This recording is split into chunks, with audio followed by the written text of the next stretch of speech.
My name is Isabel Jada, and I will be your moderator this evening. Before beginning, allow me to share with you Origin Foundation missions and our core values. Origin Foundation mission aims to increase the level of education and participation of BIPOC communities in positive behaviors and fight to different layers of disparities affecting these communities.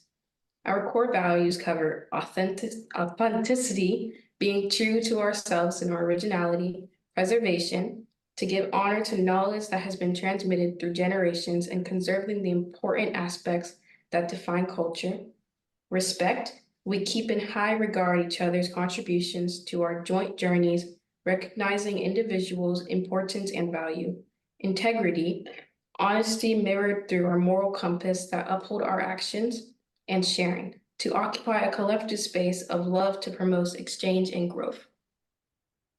Today, we have the honor of being educated by no other than Altamisha Matthew, leading this important gathering and information session from awareness to action, diabetes outreach in BIPOC communities. Born and raised in Meridian, Mississippi, Altamisha Matthew hails from a small town with big dreams. Departing from Mississippi, she embarked on a journey of service by enlisting in the U.S. Army, where she rose to the rank of non-commissioned officer. Her military career took her to various duty stations, including overseas assignments in Korea and Germany. Following an honorable discharge from the U.S. Army, Altamisha transitioned into the field of healthcare, obtaining leisure as a registered nurse.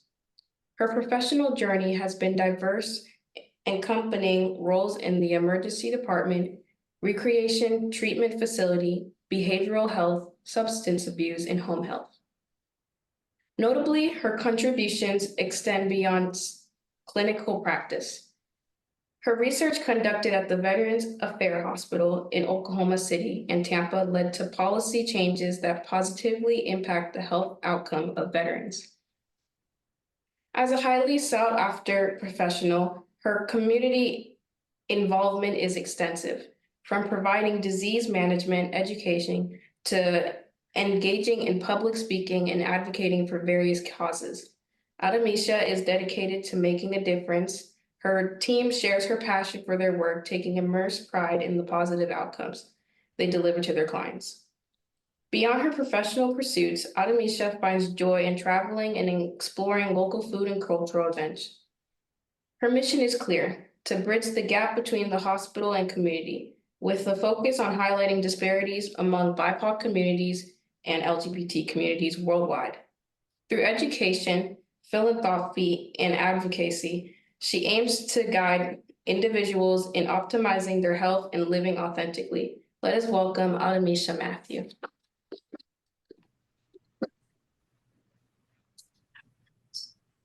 Hello, and thank you for that wonderful introduction. I want to start tonight's presentation by giving some statistics. Every 17 seconds, someone is diagnosed with diabetes. Diabetes is the leading cause of death at number 8 around the world. 284,000 people die annually from diabetes, and that's not including the complications for kidney disease. Diabetes is up from 108 million in 1980 to 422 million currently. Without action, 1 in 3 adults will be diagnosed with diabetes by 2050. And that is why we're here today, from awareness to action. The countries with the highest death mortality rate when it comes to diabetes are in the BIPOC community, and that is Mexico, Haiti, Trinidad, Grenada, Guatemala, and Mexico. They're also at risk for more complications and amputations. When you think about diabetes, I want you to think about the impact over the whole body. Diabetes is a progressive chronic disease that occurs when the pancreas doesn't produce enough insulin or when the body can't use the insulin that is being produced. Natasha, can you show me the slide?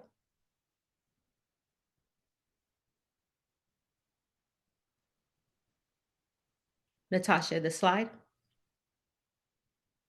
This is an example of what goes on in your body when the body cannot use insulin.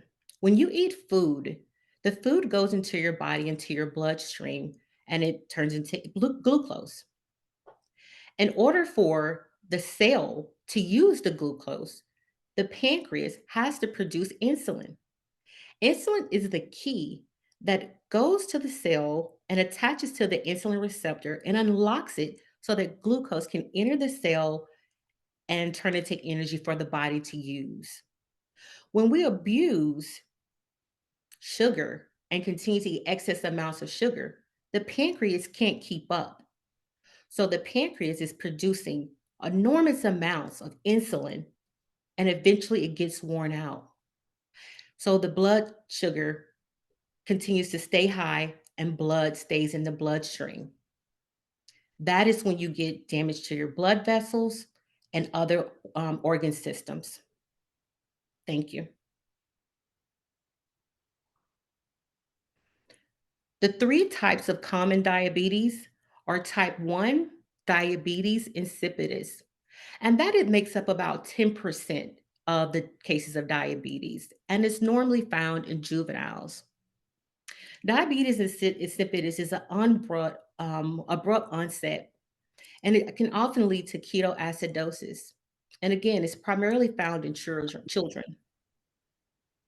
The next is diabetes type 2, and it's a slower onset, and it's common in middle-aged adults and older adults, and it makes up about 90% of the cases. The causes of that are obesity and a sedentary life. The third type of diabetes is gestational diabetes, and that's found during pregnancy when women sometimes have problems with carb intolerance. They usually have babies that are born large, 9 pounds and up. Those women go on to also be part of the 52% of women who get diabetes.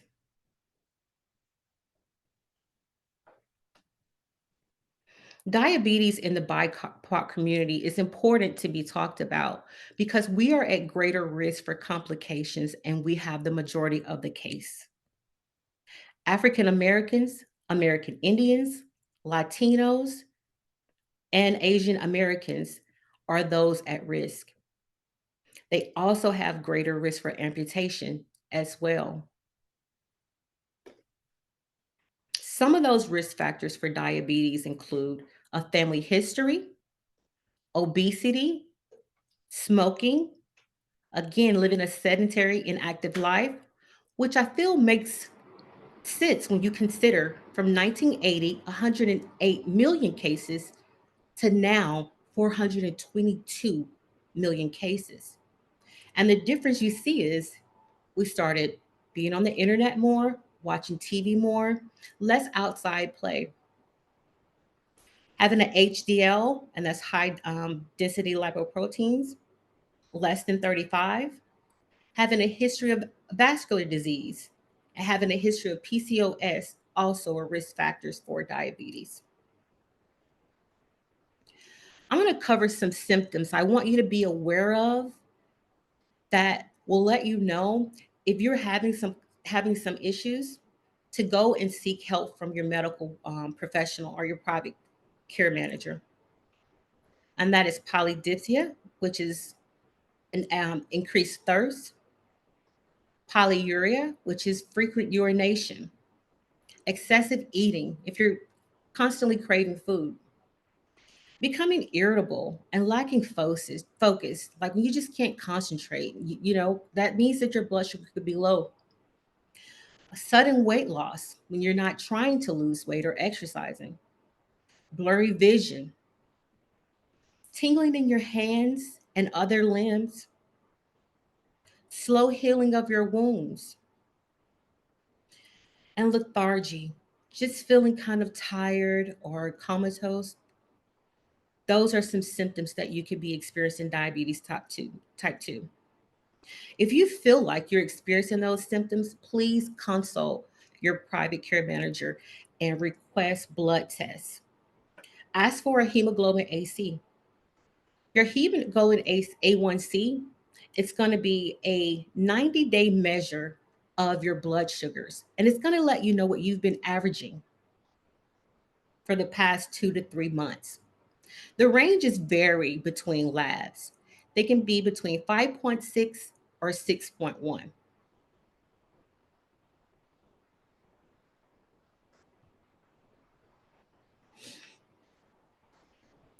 If you are diagnosed with diabetes, the first thing you should do or make sure you advocate for yourself. Don't let the physicians just send you home with medication. Make sure you ask for referrals and resources. Ask for a nutrition consult so that you can get a better understanding of the foods that can help you lower your blood sugars and help fight complications. Ask for exercise rehab so you can get your body moving. That's important. In the older patients, especially, ask for a podiatry consult because foot care is very important for our older patients. The primary goal when you're diagnosed is going to be weight loss, exercise, and your behavior modification. These aren't things that are expected to do overnight, but making slow changes day by day can significantly decrease your risk of complications. Eating foods with a high glycemic index can lead to hyperglycemia. And that's increased blood sugars. And that's blood sugars over greater than 125 after 8 hours of fasting, or blood sugars greater than 180 after 2 hours of fasting. Hypoglycemia is low blood sugars, and that is blood sugars that are less than 70. If your blood sugar gets less than 70, that can be dangerous. Make sure you have foods like fruit juice, candy, or honey, and see your medical doctor because you may need an adjustment in your medication. Things that can cause hypoglycemia are a poor nutritional intake, excessive exercise. So make sure if you're on oral medications or insulins, you're monitoring your blood sugars because excessive exercise is going to drop it.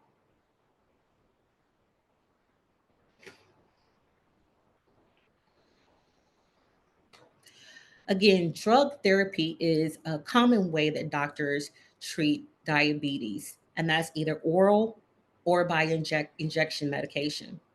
Doctors are also starting to treat obesity, which is a common risk factor, with injecting medications such as Saxenda, Ozempic, and Trulicity. And they are modest and effective, but the most important thing is to get your body moving and to lose weight. Those behavior modifications is what's going to ensure that you can live a healthy, stronger, happier life.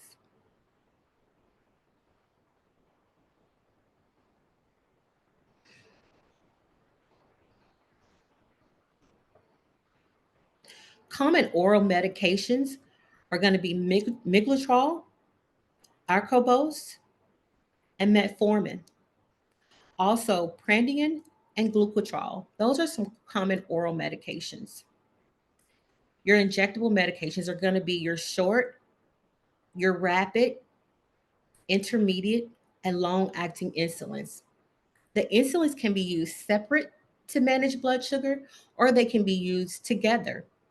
Those insulins are used so that they can mimic a natural insulin release when the pancreas is no longer supporting the body in producing enough insulin. Things that you should make sure you watch out for when you're taking oral medications and injectables are low blood sugars because it's important. So make sure that you are monitoring your blood sugar on a consistent basis. When you're doing repeated insulin injections, They can cause trauma to the tissue. So please make sure that you're rotating the site. It's also important that we note to clean your machine.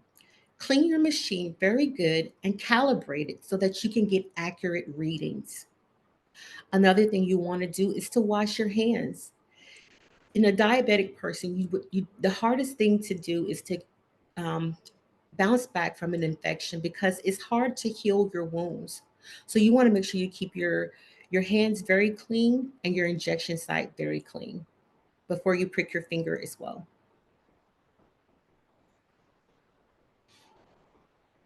A common complication with diabetes is DKA, known as diabetic ketoacidosis. And that is a serious complication that can be life threatening. This complication usually occurs in diabetes type 1 and can be brought on by illnesses or infections. The symptoms of those are severe dehydration, abnormal labs, tachycardia, Kushmal respirations, which is fast, rapid breathing, lethargic behavior, dry mouth, dry skin, and the breath can also smell sweet, which represents that there are ketones in the urine. Again, DKA is a very simple, serious complication, and you must be treated by medical personnel because it can lead to death. That is why it's important to make sure that you are monitoring your blood sugars and you eat foods that don't spike your blood sugars because it'll create wear and tear, more wear and tear on your pancreas and other organ systems. Prolonged excess blood sugars can cause damage to your blood vessels and your nerves. And this may decrease your blood flow and it may damage the elasticity of your blood vessels and decrease circulation. Other complications from prolonged blood sugar can be hypertension, heart disease, diabetic neuropathy, and symptoms of diabetic neuropathy can be tingling in your hands and your other limbs, and numbness, diabetic retinopathy, which can cause loss of vision and blindness, kidney disease. And the kidney disease happens with diabetes because there's damage that is done to the vessels, and it makes it difficult for the kidneys to filter out waste.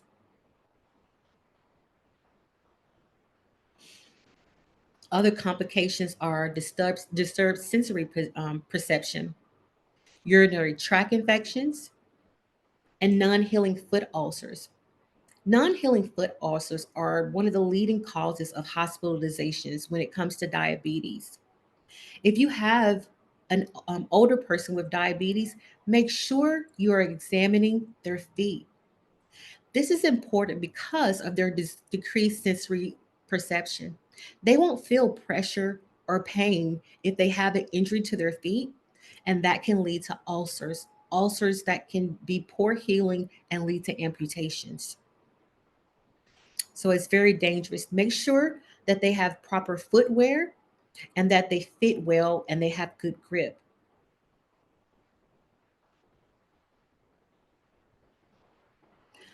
Another complication when it comes to diabetes is sexual health. And this is in men and women because a new diagnosis of any chronic illness can cause depression when you don't understand what's going on. Women can experience vaginal infections because yeast like sugar. So, excess blood sugars are going to cause frequent vaginal yeast infections in women. In men, it can cause erectile dysfunction because of the damage to the nerves and the blood vessels. This can make it difficult to achieve or even keep an erection. Also, prolonged blood sugars can result in low testosterone levels and can really decrease the libido.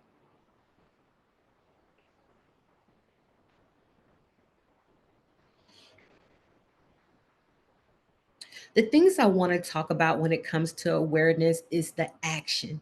How can we prevent this? How can we save more lives and live an optimum with optimum health? And the key to prevention is early intervention. Early interventions, and that's going to be with monitoring your labs and making sure you're going to the doctors frequently, especially if you have a history of diabetes. You also want to maintain a healthy weight. Obesity, again, is one of the leading causes of diabetes. You want to exercise more, move your body, not smoking. Smokers have a 50% increased risk of gaining diabetes. You also want to make sure that you're doing intentional eating. And intentional eating is making sure you're eating when you're hungry and not when you're bored or just eating when you're watching TV and carelessly consuming a lot of calories before you know it. It's also important to stay in tune with your health and your health and wellness to monitor your depression because sometimes people eat to soothe. Some of the small changes that you can make today is stop drinking sugar. Sugary drinks give a large spike in your blood sugar. Sugary drinks are dangerous for us. You can substitute your sugary drinks for infused water, also tea and coffee.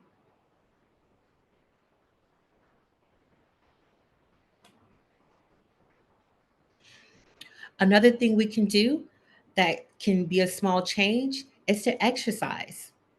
Small things that we can do are window shopping. I love to window shop. And before you know it, you went and looked at every aisle. And that's a lot of steps that you can get in within a day by window shopping.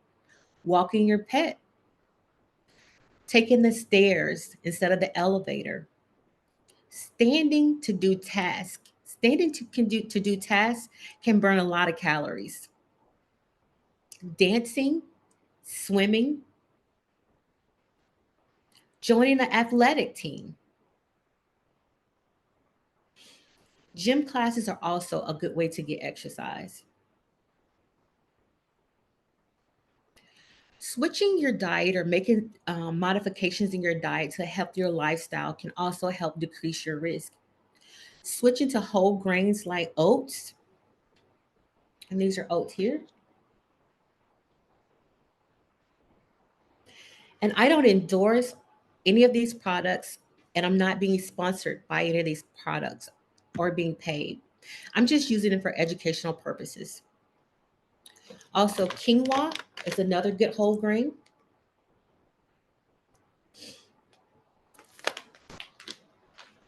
and wild rice. Studies show that switching your diet from white rice can decrease your chance of diabetes by 23%. And it also makes it easier on your pancreas because you don't have those spikes in blood sugars from those complex carbs. So it's less wear and tear on your organ systems. Another thing you can do is to limit your red meat and processed meats. And processed meats are going to include your sausage, bacon. Those meats contain nitrates, and those can be linked to cancer. They also contain high sodium. Processed meats and red meats diminish the effect of insulin. So it's important to try to include lean meats like fish and poultry.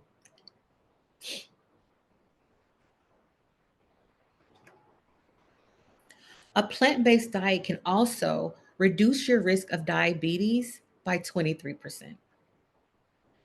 Stopping smoking is a change you can make. Consult your PCM about smoking cessation. Smokers' risk for getting diabetes increases by 50%. So, making a change of stopping smoking can really impact your health. It can also decrease your chances of complications. And remember, light to moderate alcohol. Heavy alcohol use increases your blood sugars and complication when it comes to diabetes. A woman should have one drink a day, a man no more than two.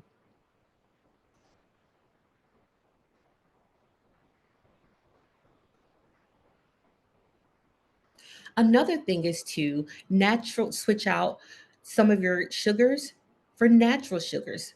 Natural sugars like coconut palm sugar and switching out your syrup for maple syrup. Regular syrup has high fructose corn syrup, which is linked to other complications and health conditions. Maple syrup is just one ingredient, maple syrup, and also contains healthy antioxidants that are good for your body.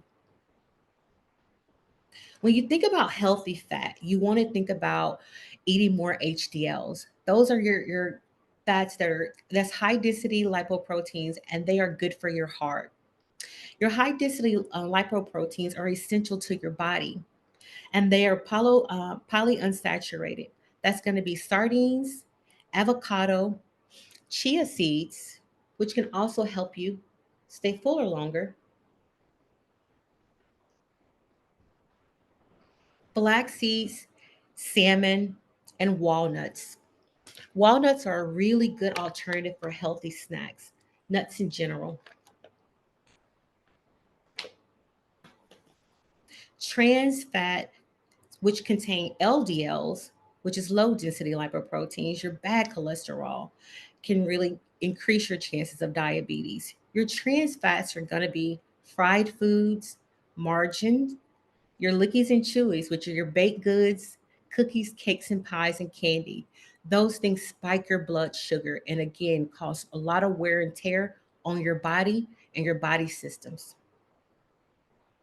Processed foods in general are going to be hard on your body because they contain a lot of additives that are unhealthy for you. So eat as clean as possible with as few ingredients. These changes again don't have to be overnight, but they have to be made in order for us to optimize our health and live our life as authentically as possible. Diabetes has caused a lot of devastation in the BIPOC community, and it's time that we make changes. Thank you guys for having me. I'm open for any questions now.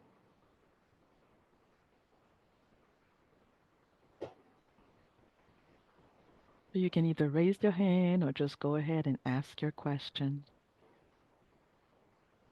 Or if you want to, you can write it in the chat as well.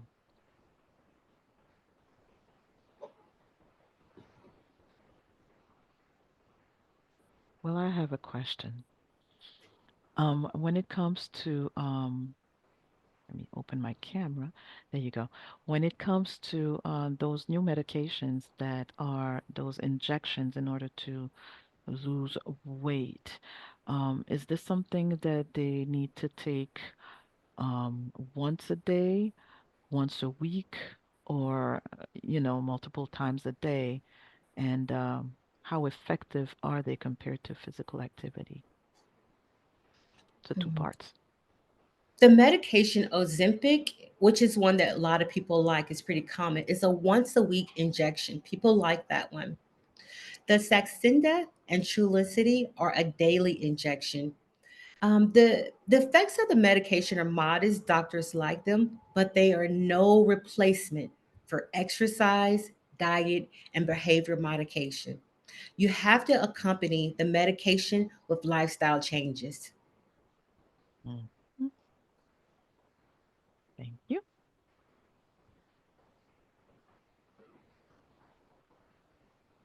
Don't be shy, people. And you can ask in Spanish or in Haitian Creole as well. That's why we have interpreters here.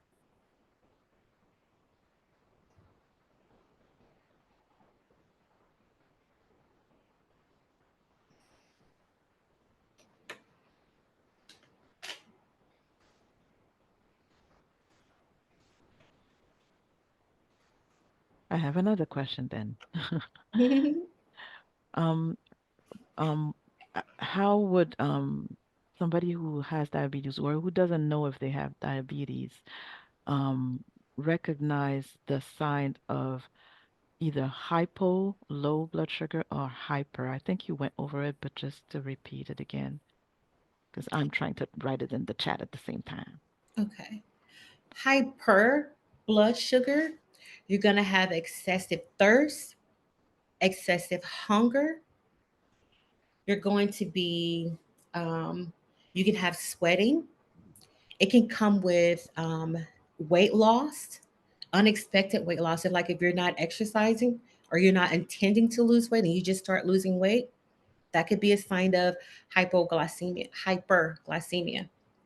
Hypoglycemia can be irritability, when you lack focus, when you're trying to do something but you just can't focus. That can mean that your blood sugar is low. Also, it can cause sweating and lethargy for hypo blood sugars. Hypo as well. Another thing I wanted to mention, I think I already talked about it, is tingling and numbness in your fingers and in your limbs. That is something that we have to pay attention to, because a lot of times, as in the BIPOC community, we ignore things and we keep it pushing. We have to be really sensitive with our bodies and take care of our bodies and make sure we let our PCM know when we have those changes or something is going on. Make sure you advocate for yourself. Be your first advocate and write down the symptoms that you're feeling, because sometimes when you get in a doctor, you forget things. So keeping a journal of how you're feeling and what you're eating can help as well. Thank you.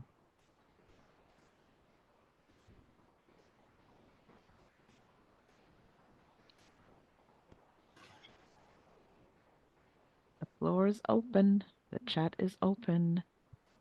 Ask your questions. Hi, thank you for the workshop. I have a question. This is Go ahead. Nader. Go ahead.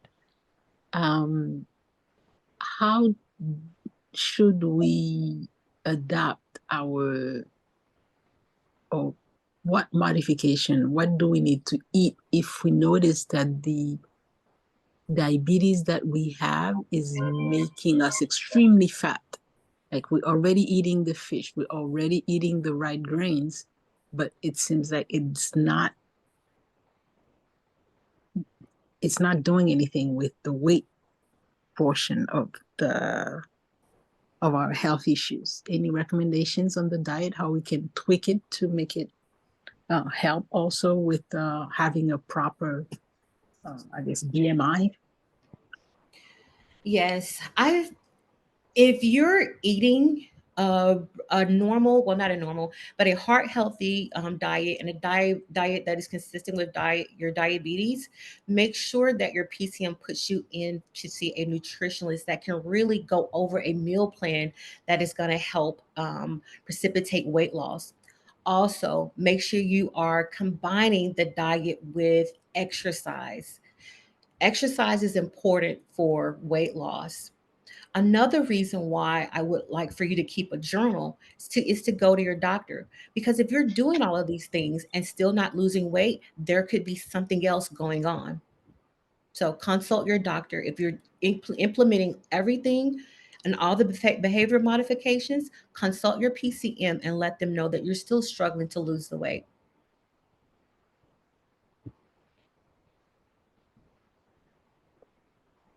Great. Thank you. Mhm. There's a question in the chat from Genevieve. Do you administer those weight loss shots, such as Ozempic? And if so, are labs needed? Do I personally? The patient, well, the patient or the person will have to administer the shots to themselves at home. It's a take home medication that you give yourself at home. Okay. And the second part of the question was, are there labs needed? So I guess when they're on Ozempic, there's some follow-up labs that their PCM needs to order. Definitely. You should, if you've been diagnosed with diabetes, or if you're insulin resistant or have pre-diabetes, you should definitely follow up with your physician to see how is your hemoglobin A1C after 90 days. You should follow up again to monitor that. So there are definitely labs that you should be getting, testing your blood sugar, testing your hemoglobin A1C again, but also you can ask your physician for a monitor to monitor your blood sugars at home.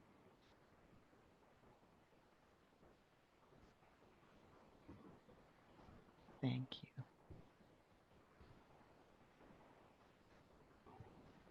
And I have another question. I'm asking all the questions.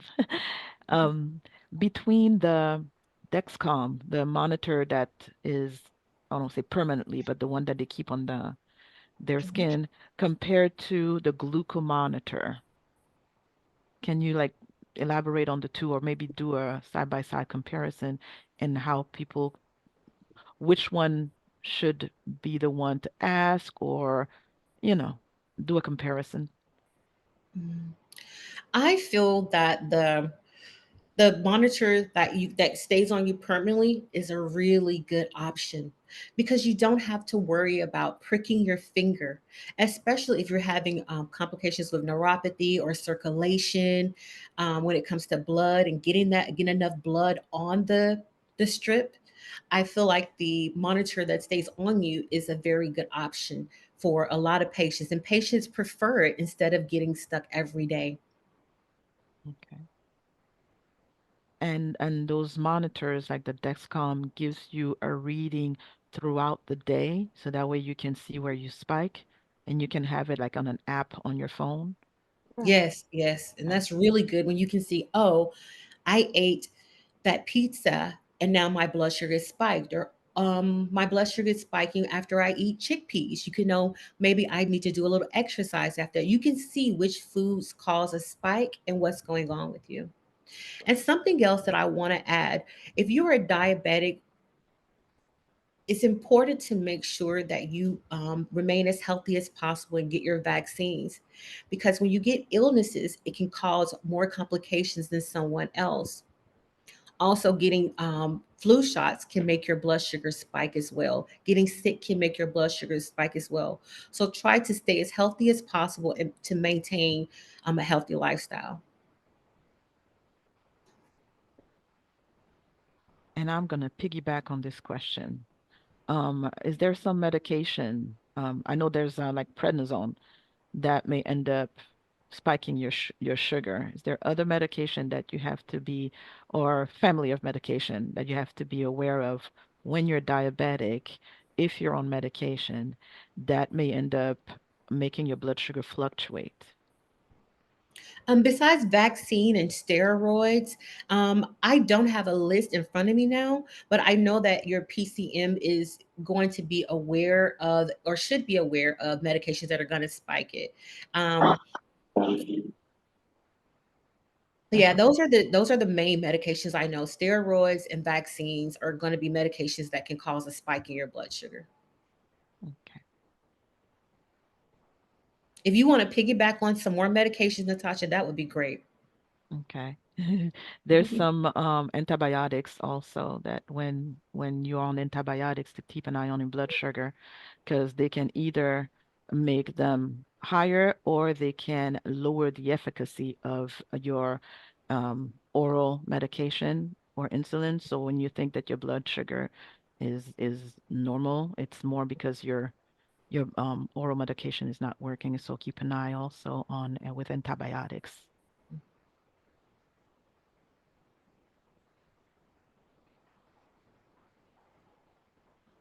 Y'all got any questions? Don't be shy. And just to let everybody know, all the sessions that we do at On Palais Let's Talk, we record them and then they're uploaded on YouTube. So that means if you missed something, or if you want to go back on something that Altamisha said, and you're like, wait a minute, I think I missed that part, you can always go and check. If you want to share it with family members, friends, please don't be shy. Do so. This is why we do this, because a lot of time people are either I don't know, shy. They don't know what questions to ask, or they're being told the information and they just get a tunnel vision about the information they're given, and they don't think to ask outside of the box. And you have to be, in order to be able to be an advocate for your own health, you have to get the information, and that's why we do those workshops.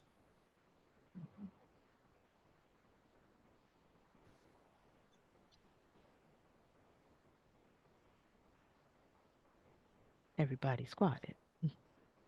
Mhm. You That's were that's thorough. really good information that you gave, Natasha, because diabetes is different for everyone. So make sure that they are treating you as an individual. Make sure that you're advocating for yourself. You're writing down your questions. You're journaling any abnormal feelings or findings or anything that you may be confused about.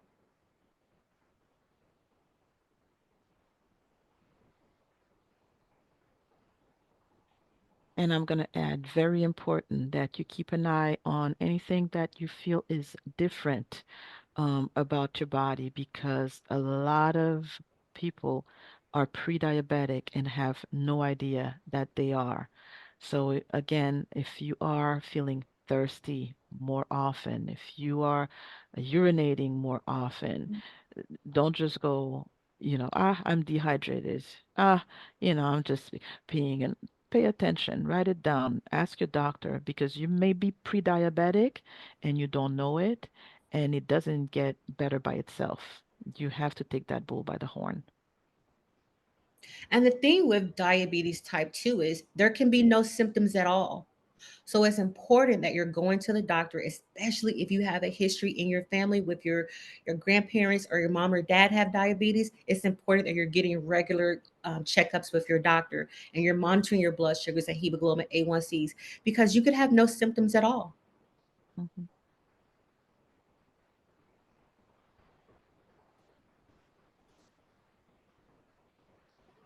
All right. So, since there's no questions, we are going to conclude.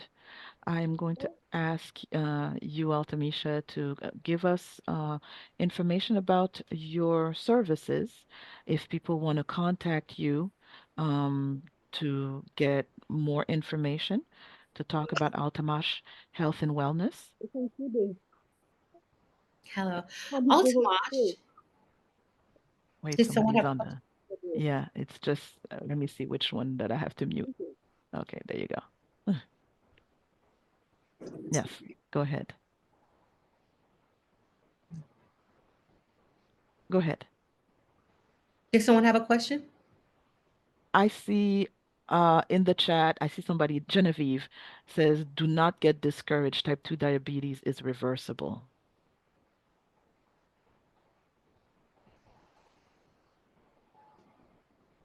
Yes. And I think that's one thing sometimes that once people get that diagnosis of diabetes, they think, oh, that's it.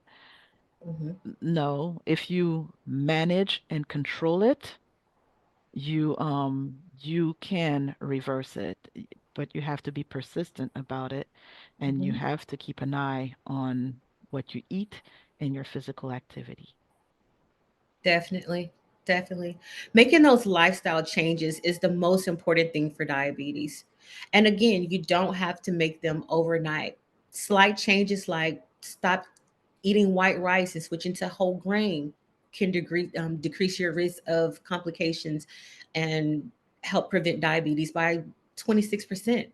Mm-hmm, So that's significant when you think about it. Small changes have a great impact.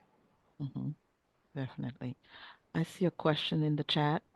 Shonda is asking, if you have been diagnosed with juvenile diabetes, what are some things that you can do?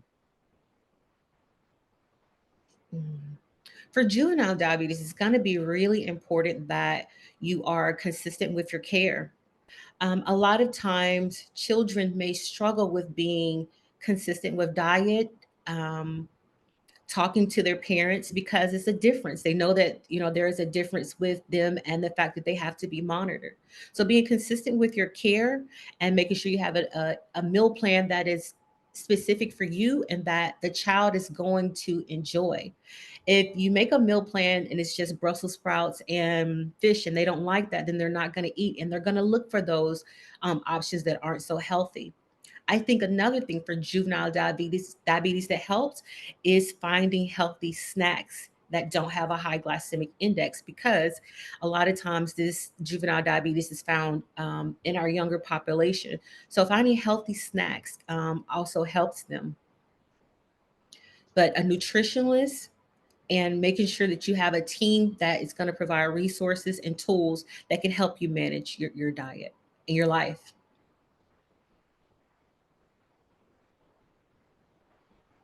Awesome.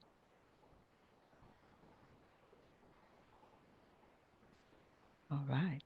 Go ahead and tell us about Altamash Health and Wellness. Okay. Altamash was founded a year and a half ago. That's because I noticed the difference after COVID. I noticed the disconnect between patients and the hospital. So I went out to do some research and I found out that people were needing more care management and care coordination, and that's what we provide. We provide resources with substance abuse, diet management, disease management, referrals. We also provide mentorship, which helps with job referrals and health and wellness. I'm available for guest speaking opportunities and education opportunities as well. At Altamash, we love being in the community because that is where the change has to happen within the community. And we love connecting with other people. Mhm. So if you need anything from Altamash or you need a consult, please follow us on Instagram, Facebook, and there is a link to my website where you can book a consultation and let us help you optimize your health and live life authentically.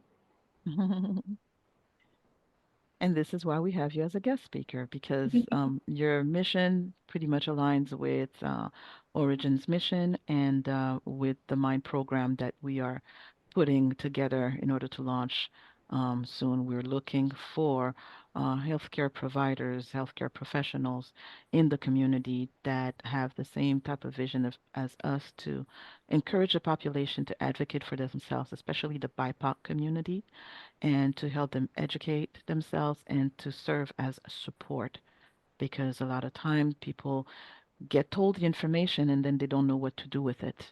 And Mhm, that's when the ball is dropped, and that's when people get labeled for being non-compliant, when it's really because they're discouraged. mhm. A new diagnosis can be life altering.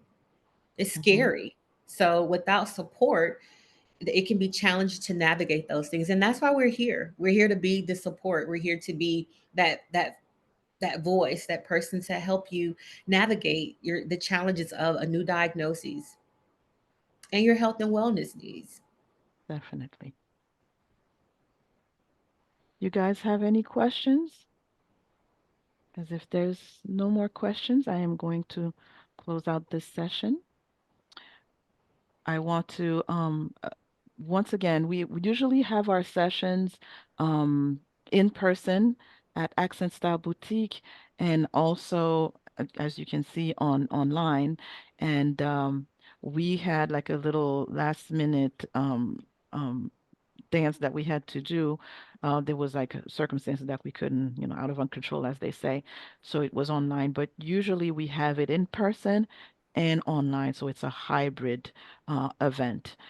It is every month, every last Friday of each month, and we have different guest speakers that come.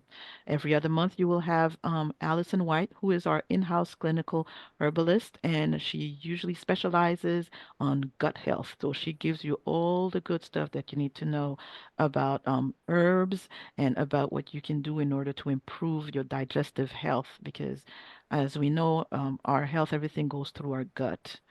And yeah. So on that, I am going to say thank you to Accent Style Boutique, even though we weren't able to have it in person there, but they graciously offered their space every month for us to do our webinar and our workshop. I want to thank Altamisha Matthew for enlightening us and giving us that session of information, that 1 hour of very needed information. I want to thank also Automated System Consulting. They are responsible for the AV, audiovisual for us. And I want to thank MARB Language Services, Deborah, who is the Haitian Creole interpreter, and Maria Angelica, who is the Spanish interpreter, because it is important at Origin Foundation that English is not the central language only, but that access to information is done at different level. And language, definitely, we don't want it to be a barrier. Let me see, did I forget anybody? I don't think so.